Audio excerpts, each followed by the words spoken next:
बिस्मिल्लाहिर्रहमानिर्रहीम। अस्सलाम वालेकुम व्यूअर्स। आज मैं आपके साथ शेयर करने जा रही हूँ वो है अनार का जूस कैसे बनाया जाता है और इसका सही तरीका क्या है इसको बनाने का। तो जैसा कि हम जानते हैं कि आजकल अनार का सीज़न है और बहुत ही खूबसूरत और मज़े के अनार हमें जो है वो बहुत ही रीज़नेबल प्राइस में मिल रहे हैं। तो अगर इसके फ़ायदों की बात की जाए तो वीडियो जो है वो बहुत लंबी हो जाएगी और इसके जो फ़ायदे हैं वो ख़त्म नहीं होंगे।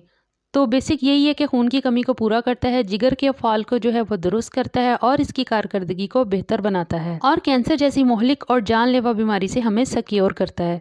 तो रेसिपी को शुरू करते हैं। बिस्मिल्लाहिर्रहमानिर्रहीम। यहाँ मैंने एक अनार लिया है खूबसूरत सा और सबसे पहले मैंने इसका हेड रिमूव किया था और अब यहाँ जो कट्स मेंशन थे यानी इसकी कलियाँ, वहाँ मैंने छुरी से मज़ीद कट लगाए हैं और कट लगाने से ये होगा कि ये आसानी से खुल जाएगा। अब छुरी की बैक साइड से या चम्मच की बैक साइड से अनार के हम हिट करेंगे तो इसके दाने जो हैं वो बहुत आसानी से बाहर निकल आएंगे। तो अनार के मैंने सारे दाने जो है वो निकाल लिए हैं। अब यहाँ मैंने एक चुकंदर लिया है। चुकंदर के फ़ायदों की बात की जाए वो भी अनगिनत हैं।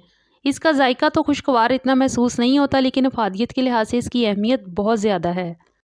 ये जिस्म से चिकनाई को ख़त्म करता है, वज़न को कम करता है और आपको सुनकर ये हैरत होगी कि ये दिमाग को तेज़ बनाता है और उम्र को भी छुपाता है। तो यहाँ मैंने जो चुकंदर है वो आधा लिया है और एक अनार के दाने हैं और अब ये करेंगे कि इनको हम ब्लेंडर में डालेंगे।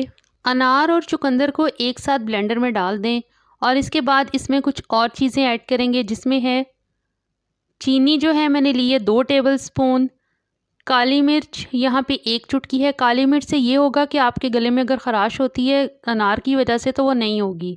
यहाँ मैंने लिया है नमक 1 चुटकी, काला नमक 1 चुटकी और जो चीनी ली है वो 2 टेबल स्पून है। चीनी भी अगर आप नहीं डालना चाहते तो ना डालें, स्किप कर दें।